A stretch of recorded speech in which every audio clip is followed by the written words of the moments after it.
वर्षीय लड़के के रेप और 5 डॉक्टर की साजिश की सबसे बड़ी दास्तान।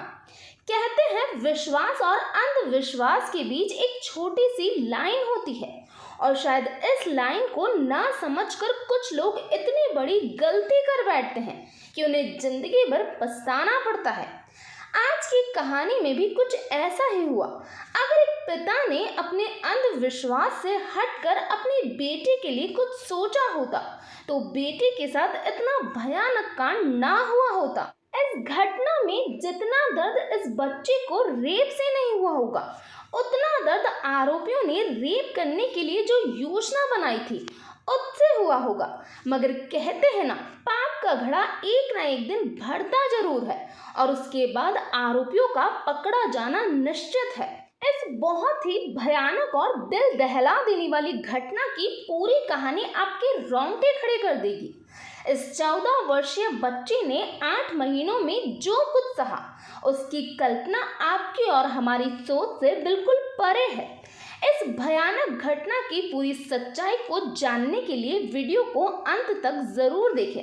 अगर आपने अभी तक मेरे इस चैनल को सब्सक्राइब नहीं किया तो सबसे पहले चैनल को सब्सक्राइब कर ले। तो चलिए दोस्तों, अब कहानी को शुरू करते हैं। आज की हमारी कहानी है उत्तर प्रदेश के मेरठ जिले के कीठोर क्षेत्र की। 24 सितंबर साल 2009 की दरमियानी रात थी। चारों तरफ एक अजीब सा सन्नाटा पसरा हुआ था। मोहल्ले के सभी लोग गहरी नींद में सो रहे थे। इस सन्नाटे के बीच रात के लगभग 2:30 बजे कीठोर क्षेत्र के एक घर में एक 2 वर्षीय बच्चे की जोर जोर से रोने की आवाजें आ रही थी। इस बच्चे की मां बच्चे को चुप करवाने का काफी प्रयास कर रही थी, मगर बच्चा चुप होने को राजी नहीं था। तभी रात के 3 बजे उस बच्चे के माता पिता इसी इलाके के अमजद खान नाम के व्यक्ति के घर का दरवाजा खटखटाते हैं। दरअसल अमजद खान की एक 14 वर्षीय बेटी है और लोगों के मुताबिक उस पर जन्नातों का साया था। जिस भी व्यक्ति पर वो दम कर देती तो वो व्यक्ति बिल्कुल ठीक हो जाता था। इसीलिए इस बच्चे को भी इसके माता पिता 14 वर्षीय गुलफ्जा के पास लेकर आए थे। इस इलाके में ऐसा कोई व्यक्ति नहीं था जो गुलफ्जा को ना जानता हो। खैर, गुलफ्जा आधी रात को बच्चे के ऊपर कुछ मंत्र पढ़ती है, जिसके बाद वो बच्चा बिल्कुल चुप हो जाता है और तो और सो भी जाता है। मगर सुबह क्या होता है इस बात की जानकारी किसी को नहीं थी। इस तरह करते करते कीठोर क्षेत्र में गुलफ्जा की प्रसिद्धि बढ़ती गई। मगर गुलफ्जा के प्रसिद्ध होने की वजह केवल उसका तंत्र मंत्र करना नहीं था, बल्कि उसका प्रसिद्ध होने का कारण ये था कि उसके शरीर से हर 10 या 15 दिन में सुई निकलती थी। जब इस घटना के 7 महीने बाद ये खबर लोगों के माध्यम से न्यूज़ चैनल, अखबार और इलेक्ट्रॉनिक मीडिया तक पहुंची तो सभी लोगों की दिलचस्पी इस बात में बढ़ने लगी। सभी लोग ये जानकर हैरान थे कि ऐसा कैसे हो सकता है, मगर साथ ही उत्तर प्रदेश का हर एक व्यक्ति ये जानने के लिए उत्सुक थे कि आखिर इस घटना के पीछे की सच्चाई क्या है। जो लोग तंत्र मंत्र पर यकीन करते थे उन्होंने गुलफ्जा को भगवान मान लिया था, मगर दूसरी तरफ जो लोग इन अंधविश्वास पर भरोसा नहीं करते थे वो इस घटना पर अपनी अजीबोगरीब टिप्पणियां देने लगे। जब ये मामला मेरठ के हर गलियारों में सुर्खियां बटोरने लगा तब कुछ मीडिया कर्मी मेरठ के सबसे बड़े मेडिकल कॉलेज पहुंचे और वहां के डॉक्टर से इस विषय में बात की तो उन डॉक्टर्स का कहना था कि जब तक वो गुलफ्जा को देख नहीं लेते तब तक इस बारे में कुछ नहीं कह सकते, क्योंकि बिना पेशेंट को देखे वो बीमारी कैसे बता सकते हैं। और उनकी ये बात भी बिल्कुल ठीक थी।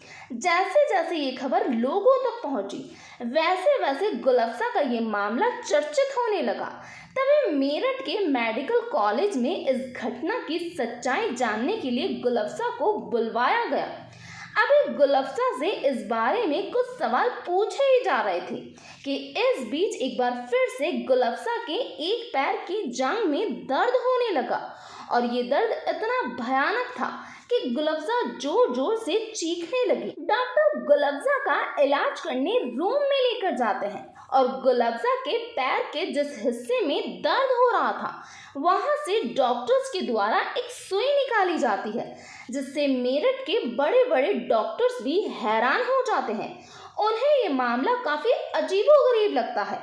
इस बीच एक डॉक्टर की टीम उस सुई की जांच करती है और सुई बिल्कुल वैसे ही होती है जैसे कि फैक्ट्रियों में बनाई जाती है। अब सवाल ये था कि अगर गुलफ्जा के शरीर के अंदर सुई बनी होती तो वो बिल्कुल फैक्ट्री में बनने वाली सुई की तरह नहीं दिखती। इसका मतलब ये था कि कहानी कुछ और ही थी।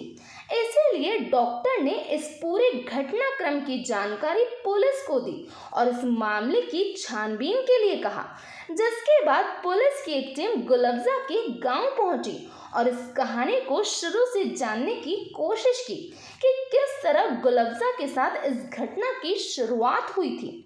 पुलिस ने गुलफ्जा के पिता अमजद खान से इस बारे में पूछताछ की तो उन्होंने अपनी पूछताछ में जो कहानी बताई वो कुछ इस प्रकार थी। तो बात है जून 2009 की। इन दिनों गुलफ्जा की तबीयत अचानक से काफी खराब हो गई थी। गुलफ्जा का बुखार उतरने का नाम नहीं ले रहा था। तभी अमजद खान अपनी बेटी गुलफ्जा को पास के झोला छाप डॉक्टर, जिनका नाम जान मोहम्मद था, उनके पास लेकर जाते हैं। उस दिन तो उन्होंने गुलफ्जा को कुछ दवाई देकर घर भेज दिया, मगर दूसरे दिन फिर से अस्पताल बुलवाया और ये कहा कि उनकी बेटी पर जिन्नातों का साया है और आज से ठीक 10 या फिर 12 दिन बाद वो जिन्नात लोहे की शक्ल में गुलफ्जा के शरीर से बाहर निकलेगा। और बिल्कुल वैसा ही हुआ। अमजद की कहानी सुनने के बाद पुलिस ने जान मोहम्मद को थाने बुलवाया और उससे पूछताछ की। तो इस पूछताछ में तांत्रिक कलीम मियां और डॉक्टर जुबैर का नाम भी सामने आया। इन दोनों को भी थाने बुलवाया गया और अब इन तीनों से अलग अलग पूछताछ की गई। तो तीनों ने अपनी अलग अलग कहानी सुनाई, जिसके बाद इनकी चोरी पकड़ी गई और अब इन तीनों से सख्ती से पूछताछ की गई।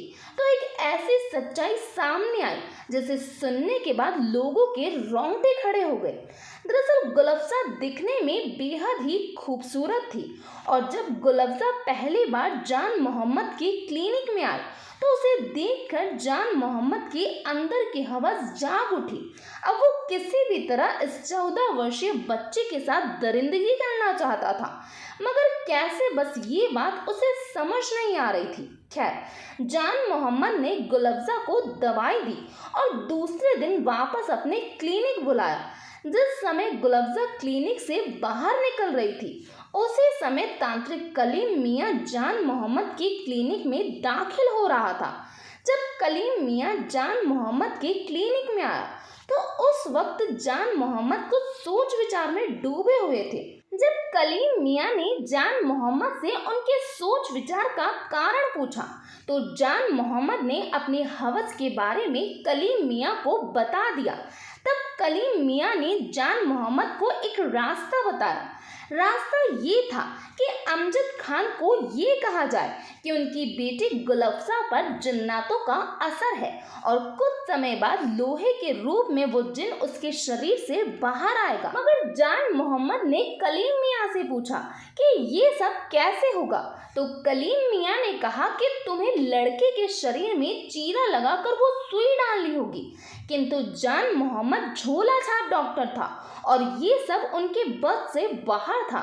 इसके लिए जान मोहम्मद ने डॉक्टर जुबैर को अपने क्लिनिक बुलाया और इलाज का नाटक करने के दौरान एक सुई गुलफ्जा के शरीर में डाल दी। इस दौरान अमजद को दवाई लाने शहर भेज दिया गया और जान मोहम्मद, कलीम मियां तथा डॉक्टर जुबैर ने गुलफ्जा के साथ पहली बार रेप किया, जिसके बाद ये सिलसिला शुरू हो गया। अब हर 8 से 10 दिन बाद जब गुलफ्जा के शरीर में दर्द उठता तो वो जान मोहम्मद के पास जाती और गुलफ्जा को बेहोश करके एक सुई निकाली जाती तथा दूसरी सुई उसके शरीर में प्रवेश करवा दी जाती।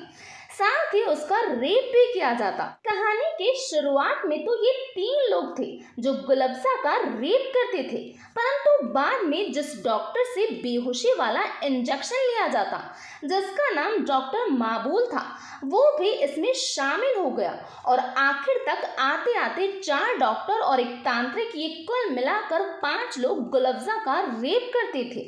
इन 8 महीनों में कई बार गुलब्जा का रेप हुआ, मगर परिवार के लोगों को इस बात की भनक भी नहीं लगी, क्योंकि वो लोग अंधविश्वास में जी रहे थे। घटना के खुलासे के बाद सभी को गिरफ्तार कर लिया गया। तो ये था पूरा मामला। इस घटना के बारे में आपका क्या कहना है, प्लीज कमेंट बॉक्स में बताइए। तो आज के लिए इतना ही। Thank you.